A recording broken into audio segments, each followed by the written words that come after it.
Este. Bien, buenas noches, estimados Ok, hermanos. Que el Señor los bendiga buenas mucho. noches. Hoy tenemos al hermano Eduardo, a la hermana Marjorie acompañándonos en este programa de teología bíblica, clases de teología bíblica, iniciando con uno de los cursos que yo aprecio mucho, que es el curso de la Introducción al Nuevo Testamento. Es un curso Ok, largo, extenso claro, y también claro. muy profundo, pero Lindísimo, vamos lindísimo. exacto, bueno, que dicha que les gusta y es que realmente el curso es muy, muy, muy interesante. Entonces vamos a ir Ujú. a sacarle el provecho. Antes de iniciar, no sé si hay alguna pregunta, alguna inquietud, sí decirles que el programa es de como de 40 minutos porque estamos en un Zoom gratuito y eso significa que en cualquier momento, pues, él me va diciendo ahí cuántos minutos quedan. Ok, Entonces, no sé perfecto. si hay alguna pregunta, algún comentario antes de dar inicio con esta presentación que tenemos por ahí. Estamos analizando la introducción al Nuevo Testamento de un teólogo, un teólogo norteamericano muy conocido, Everett Harrison, muy, muy usado en muchas universidades, pero también obviamente se complementa con otra cantidad de libros. No sé si hay alguna pregunta, un comentario. Bueno, un gran saludo a Marjorie y a Eduardo. No sé si antes de iniciar, alguno tiene alguna pregunta, un comentario. Sí, no, no, yo más bien, bueno, ya siento que si son 40 minutos, aprovechar los 40 minutos, y no, Exacto. no, todo bien, todo bien. Bendito Dios, aquí estamos otra vez y ya, cuando se pasa un martes que no hay lección, ya le hace falta a uno, Así es, qué Sí, bendición, sí, ¿verdad? sí, sí, y entonces, no, no, no, y aquí yo siento que, bueno, de mi parte no, no, ahorita no, este, tenía ahí algo para compartir, pero ya, y como son 40 minutos el asunto, lo bonito sería aprovechar el tiempito con, con la clase de hoy. Bueno, Exacto, ese es sí. mi parecer, ¿verdad? Claro que sí, sí. Sí, Si no, ahí vamos viendo al final. Tampoco se trata de ir correcto, así como trompada de loco. Vamos tranquilitos, es despacio, correcto, sí, aprendiendo, ¿verdad? es correcto. No sé, Mayurín, ¿estamos bien? Estamos bien, sí, Bueno, gracias. excelente. Sí, vamos a ir viendo entonces la presentación. Vamos a ver si activamos la pluma. Bueno, estamos viendo la introducción al Nuevo Testamento, un curso de teología bíblica. Estamos viendo la literatura, estamos viendo todo lo que son los antecedentes del Nuevo Testamento y para eso vemos la literatura. Ya vimos toda una introducción de la literatura. Ujú, Eh, correcto. como lo vimos o lo mencionamos, hay diferentes clases de libros que serían ubicados dentro de los libros, hablemos así, libros apócrifos, libros que no ingresaron al canon. No usemos apócrifo como sinónimo de falso, sino como sinónimo de que no están en el canon, ¿verdad? Eso sería lo primero. Entonces tenemos, Ujú, en primer lugar, en los libros apócrifos, vamos a ir viendo algunos libros que son los libros más famosos. Tenemos un libro que se llama Primero de Esdras. Eso es un primer libro que sería un libro histórico. Entonces vamos a ver los libros históricos, primero de Esdras. Este libro se encuentra en relación con el Antiguo Testamento, ¿verdad? Esdras es un personaje del Antiguo Testamento, lleva el nombre de un personaje bíblico y toma la mayor parte de su contenido de los últimos libros históricos del Antiguo Testamento. Entonces retoma pasajes, textos del Antiguo Testamento. Este, obviamente, ¿verdad? No es Esdras el que escribe el libro, sino que en la época en que hubo, digamos así, un faltante de profetas antes de Jesús, Ujú, y cuando terminaron los últimos profetas allá por el año 400 antes de Cristo, pues comienza a darse este tipo de literatura. Esdras es uno de ellos. Sigue muy de cerca en muchos pasajes, palabra por palabra, el narrativo bilingüe que comienza en Segunda de Crónicas 35. Entonces es una copia casi del libro de Crónicas, donde se ve la Pascua de Josías. Luego pasa por el libro de Esdras, que realmente sí es del Antiguo Testamento, por Nehemías, ¿verdad? Libros del Antiguo Testamento, y concluye con la lectura que Esdras hizo de la ley.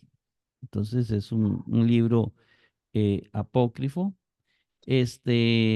Una sección privativa a este libro, es decir, 3:1 al 5:6 de Primera de Esdras es de él propiamente, ya eso no es de ningún otro autor, y dice que fue aparentemente incluido para explicar cómo la edificación del templo de Jerusalén, que había sido interrumpida por la oposición de los samaritanos, se reanudó bajo Darío.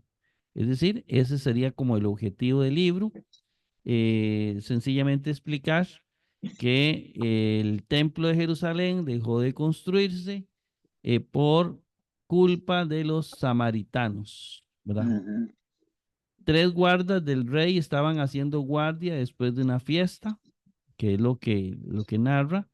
Para pasar el tiempo decidieron escribir qué cosa era, en su opinión, la más fuerte de todas y poner luego sus opiniones bajo la almohada del rey.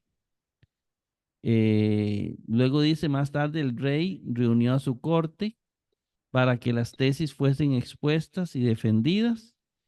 Uno proclamó al vino, otro al rey, el tercero se pronunció por las mujeres, con la salvedad de que la verdad era más fuerte aún. Este último fue proclamado vencedor. No sorprende que su nombre supuestamente es Zorobabel, ¿verdad? Zorobabel es otro personaje que viene en el Antiguo Testamento, pero aquí es todo como un montaje, digámoslo así. Cuando se le pidió que dijese cuál debía ser su recompensa, reclamó al rey que cumpliese su palabra de reconstruir Jerusalén y su templo y de restituir los cálices sagrados. Obviamente nada de esto está en el Antiguo Testamento. Nada de esto aparece. No aparece un Zorobabel, no aparece en Esdras hablando de esta manera con el rey de Persia. Luego es probable que el libro se originara más o menos a mediados del siglo II, es decir, que se escribió unos 200 años antes de Cristo en Egipto. Eso es uno de los libros apócrifos.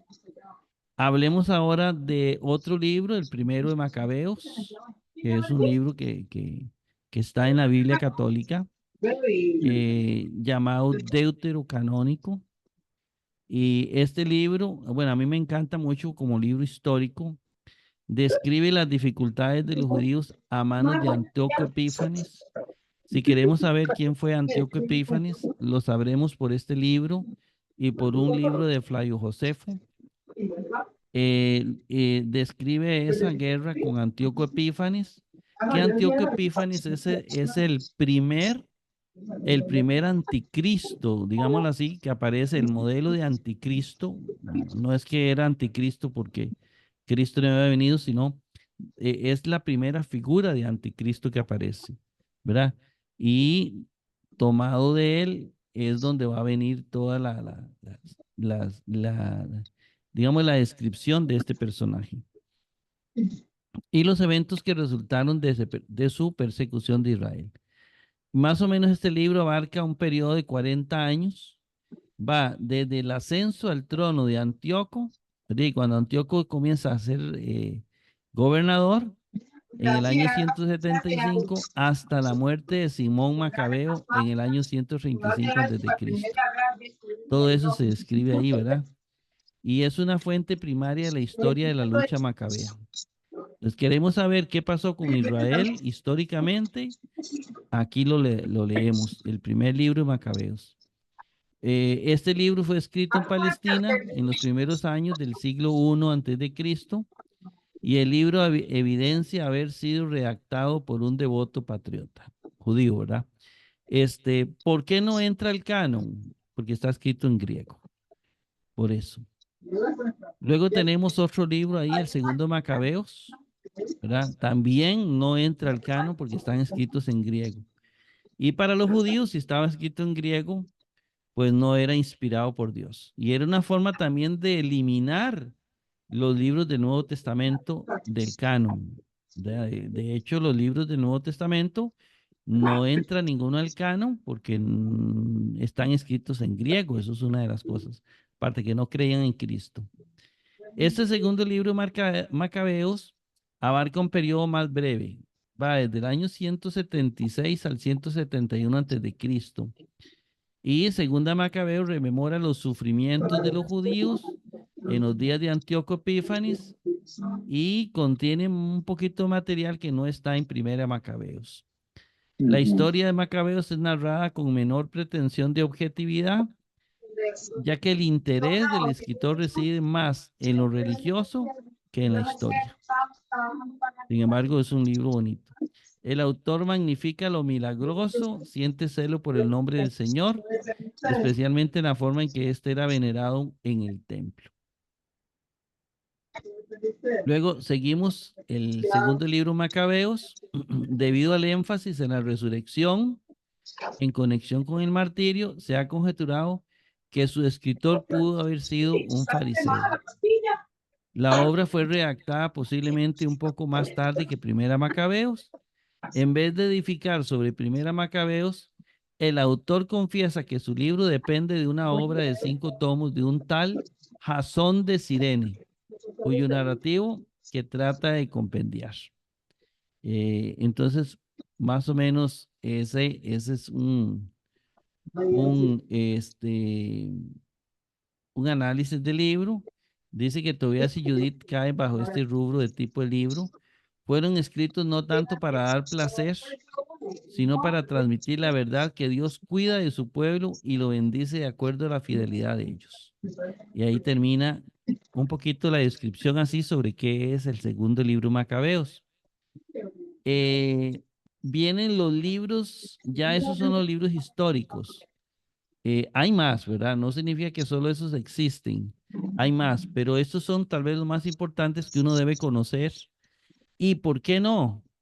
En algún momento es bueno consultarlos. Si en algún momento podemos tener estos libros y leerlos, pues lo hacemos. Porque es bueno que el teólogo conozca todo lo que había alrededor del pueblo de Israel. ¿Qué significa eso? Bueno, cuando Cristo vino y los apóstoles vinieron, hay mucha posibilidad que los apóstoles los tuvieran como libros sagrados. Es decir, hay mucha posibilidad que estos fueran libros aceptados por los apóstoles.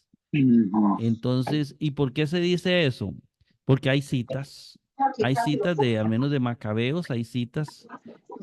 Después, más adelante, en un curso de hermenéutica que tengamos, vamos a ir viendo cómo hay citas bíblicas de las Biblias griegas y de estos libros apócrifos en el Nuevo Testamento.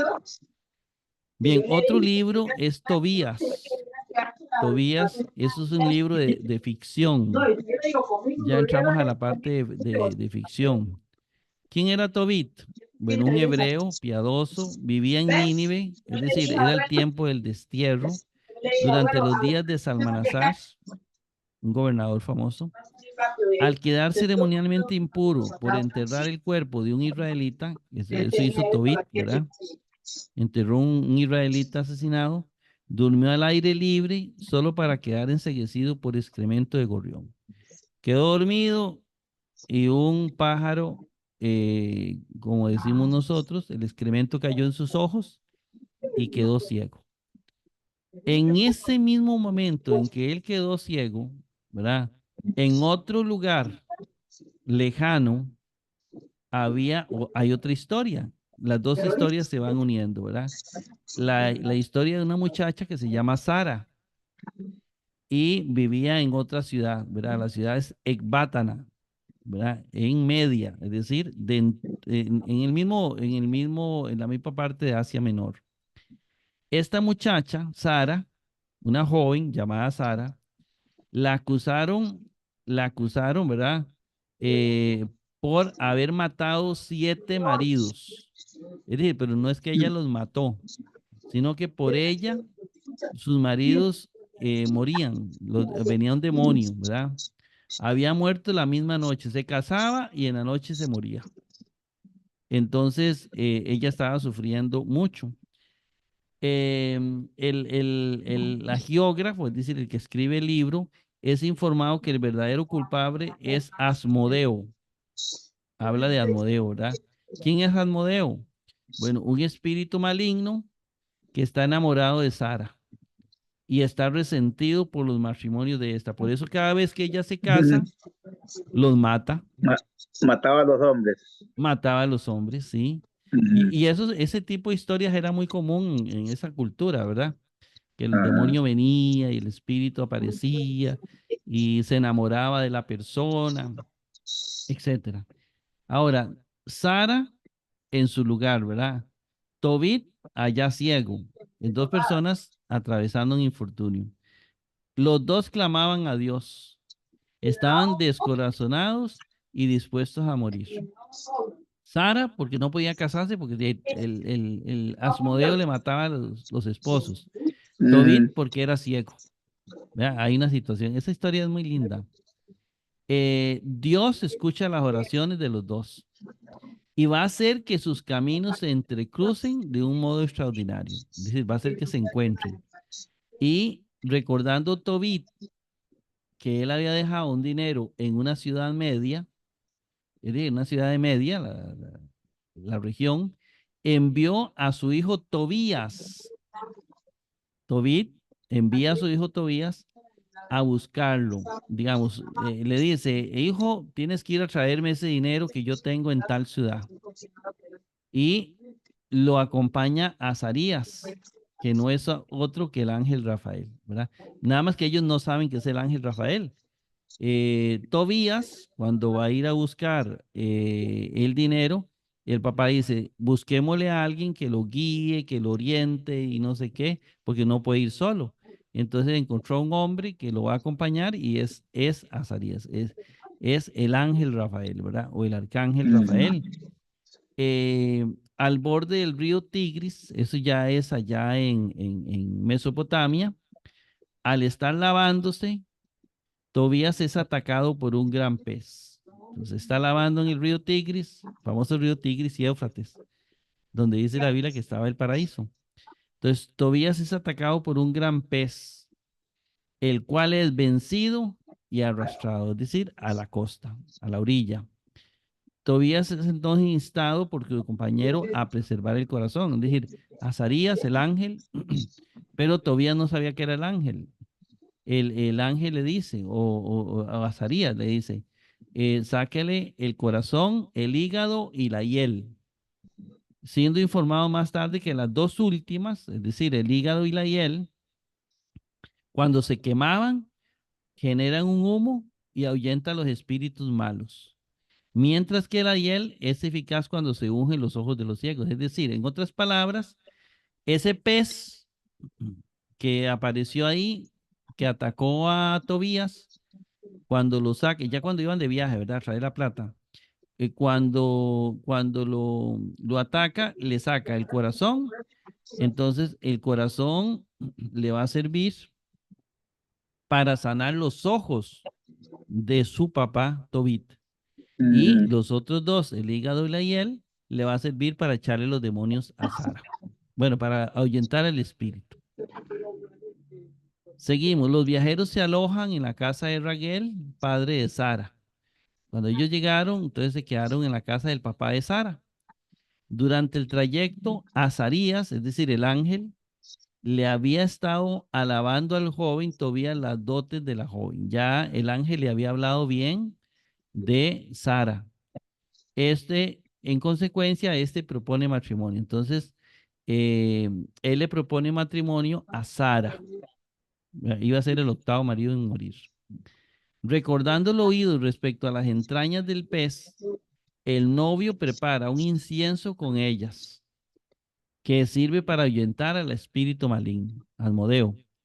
Y durante el curso de las festividades matrimoniales, Azarías va al lugar donde estaba depositado el dinero y lo trae. Entonces, ellos se quedaron en el matrimonio, Azarías va, el ángel, y trae el dinero. A continuación, acompaña a los recién casados hasta Nínive, donde Tobit y su mujer están afligidísimos, pensando que su hijo debe haber perecido durante el viaje. Entonces ya ellos vienen de regreso a su casa, está Tobit diciendo, oh, si mi hijo se murió, no sé qué. Sin embargo, el dolor se transforma en alegría al reunirse todos, en especial cuando llega Tobías, aplica la hiel a los ojos de su padre y restaura la vista. Completada su obra, el Azarías revela su verdadera identidad. Dice que es un ángel y asciende al cielo. Y la historia termina con una hermosa oración por parte de Tobit. Eso es más o menos lo que nos dice ese libro. Ese libro es fácil porque está en todas las Biblias católicas. El punto de vista histórico del autor se manifiesta en su referencia, vertida en molde profético, al regreso de judíos a Palestina, reedificación de la casa de Dios, aunque no como la primera. Y una fecha más o menos puede ser el segundo siglo antes de Cristo. Es decir, unos 200 años antes de Cristo se escribió este libro. Ese es un libro de ficción, muy bonito. Y Dios puede hacer eso, ¿por qué no, verdad? Judith Claro. es otro libro de ficción también. Este libro contiene una advertencia al principio en contra de que la considere como historia, ya que Nabucodonosor es presentado como rey de los asirios. Entonces, eso es un error histórico. Asiria está muy lejos de Babilonia, ¿verdad? Están lejos. Eso es como decir entre México y Costa Rica. Entonces, Nabucodonosor es el rey de Babilonia, es un emperador. Y la historia de Judith lo presenta como rey de los asirios. Bueno, errores históricos. El rey, el monarca, es despreciado por ciertos reinos occidentales.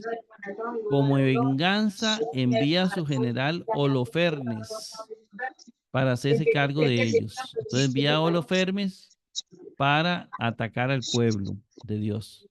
Los judíos están atemorizados porque los va a invadir este gran ejército con Holofernes al frente. La ciudad de Betulia se encuentra en la ruta del invasor y es puesta bajo asedio. Atacan. Los víveres empiezan a escasear. Los ancianos de la ciudad contemplan la posibilidad de rendirse. Entonces, ya esto es antes de la ciudad, en Betulia. Y están a punto de rendirse cuando surge Judith, una mujer, ¿verdad? Una viuda. Dice la Biblia, una bella viuda.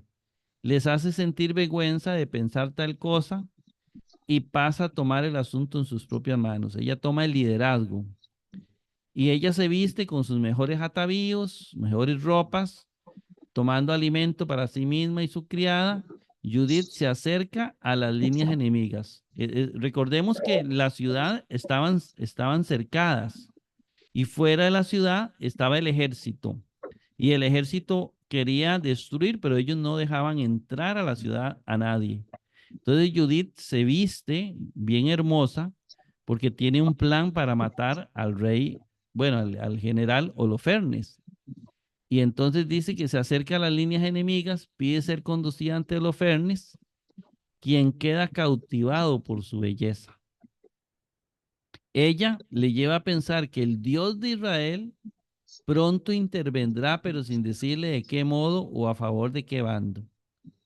Holofernes cree que es a favor de él.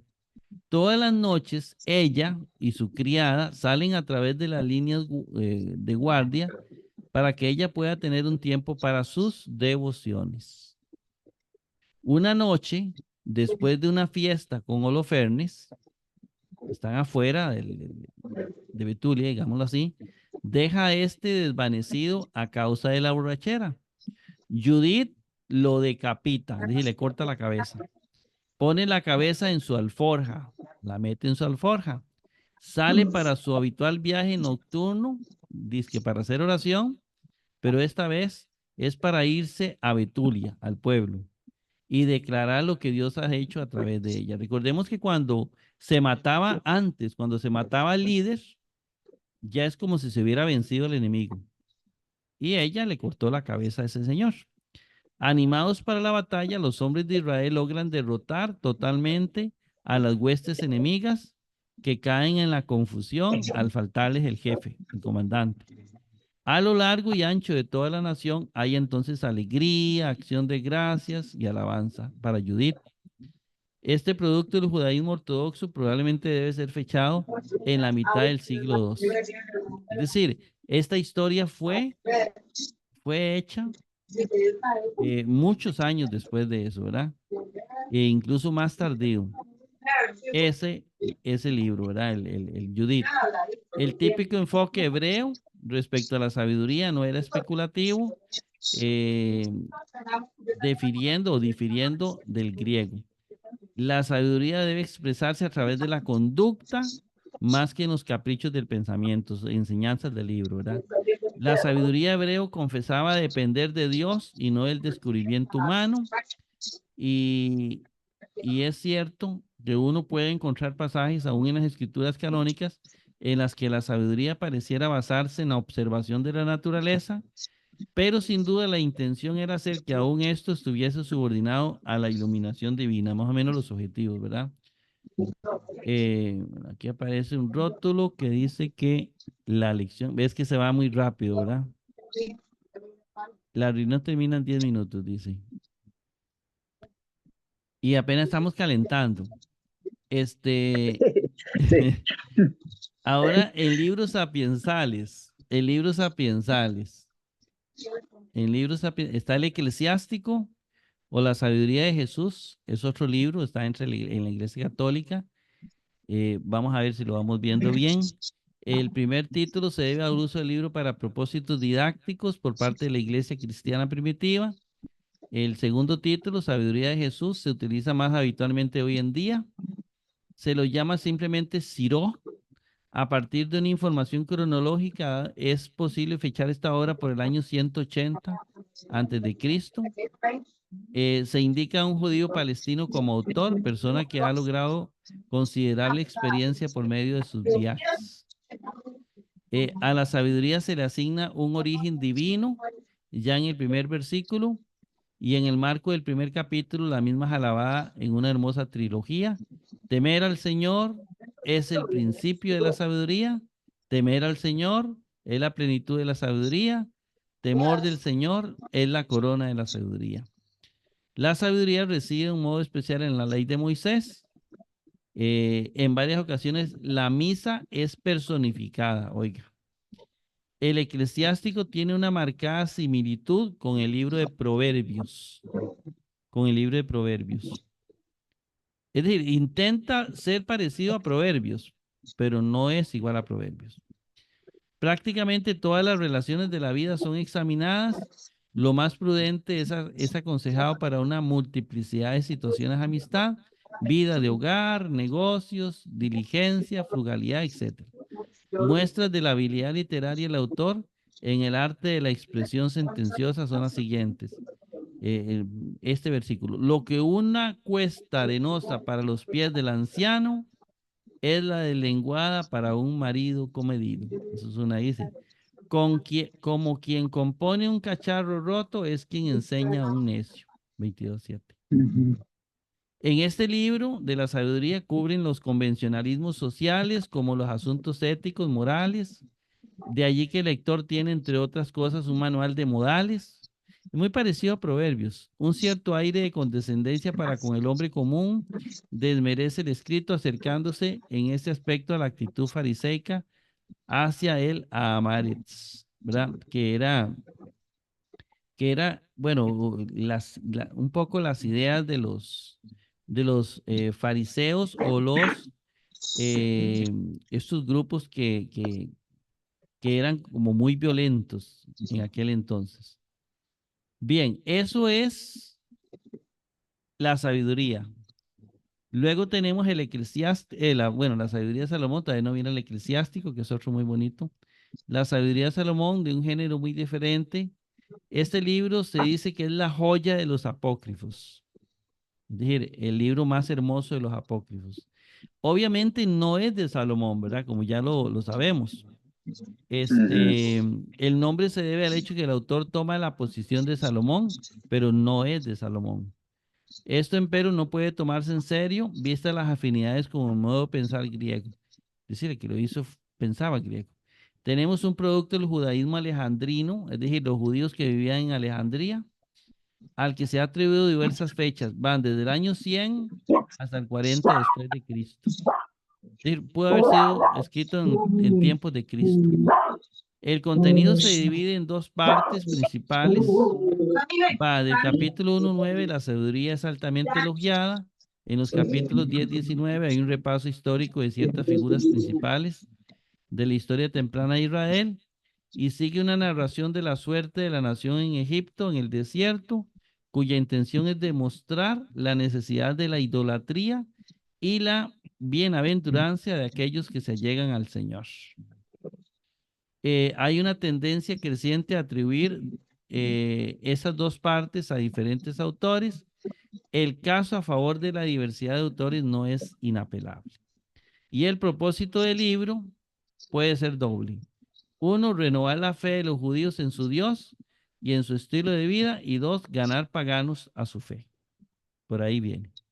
Bien, todavía quedan 5 minutos. Podemos ver este tercer libro, sapiensal, Los dichos de los padres. Esta obra se encuentra reunida en las sabias sentencias de muchos rabinos, abarcando un periodo que va desde la época precristiana hasta fines del siglo II después de Cristo y posteriores. Como ya les dije, ¿verdad? Muchos de estos libros pudieron ser escritos, pudieron ser usados por la iglesia primitiva. A veces hay ideas que no encontramos en libros del Antiguo Testamento, pero es que ellos no solo leían el Antiguo Testamento. Dice que este tipo de literatura no puede entenderse aparte de una comprensión de la posición histórica y el punto de vista de los autores. Es decir, que para entenderlo hay que conocer su trasfondo histórico. Floreció debido a la tensión bajo la cual el pueblo judío vivía en causa de su larga experiencia de sometimiento a diferentes poderes extranjeros, que los hemos visto, los hemos leído, ¿verdad? Desde la ocupación persa hasta la romana. Ajá, correcto. ¿Verdad? Pregunta, ¿había olvidado Sí. Dios a su pueblo?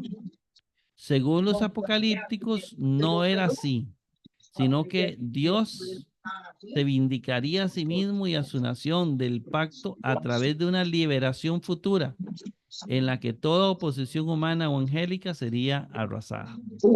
Eran las ideas que se tenían. No cabe duda de que los redactores de estos mensajes de esperanza recibieron su inspiración, es decir, en los profetas, pero hay mucha diferencia. Mientras que la profecía se ocupaba de las necesidades de su generación, el escrito apocalíptico manifestaba un interés en el futuro. Ahí es donde vienen los libros apocalípticos, ¿verdad? Este señor Rulia saca a relucir lo siguiente: hablando en términos generales, los profetas predijeron el futuro que provendría del presente, mientras que los escritores de Apocalipsis predecían el futuro que irrumpiría en el presente. Y a diferencia de los profetas, estos escritos, los apocalípticos, ocultaron sus nombres, asumiendo nombres que ya eran familiares. La obra podría ser llamada determinista en el sentido que presentaba el mundo bajo la obligación de recorrer cierto curso con una meta definida. Vamos a ver qué más importante acá hay. Todo es importante. Es fácil comprender la manifestación de mayor aspereza contra los enemigos de Israel. Se destaca al individuo, especialmente en relación con la resurrección y la recompensa a la vida futura. Los apocalipsis carecen totalmente de enseñanza ética. En lugar de llamar a la nación al arrepentimiento, enfatizan la posición de Israel como pueblo de Dios, que es lo más importante. Tienen un carácter de salvación que no se encuentra en los profetas. Las revelaciones son acompañadas de visiones. El apocalipsis que nosotros tenemos también es así, pero no entra dentro de esto, es la apocalíptica. Se encuentra un énfasis en lo sellado y lo secreto. Y es más largo lo que viene de la apocalíptica. Vamos a ver, sí. Porque luego viene, después de esto, bueno, esto es más o menos la apocalíptica y vienen los libros apocalípticos. Los libros apocalípticos, que es un género, ¿verdad? De libros, los vamos a ver, si Dios quiere, la otra semana, porque ya hoy se nos fue el tiempo. Ya Perfecto. está a punto esto de finalizar. De concluir. Voy a dejar de grabar en este momento y vamos a ver cómo paramos aquí esto.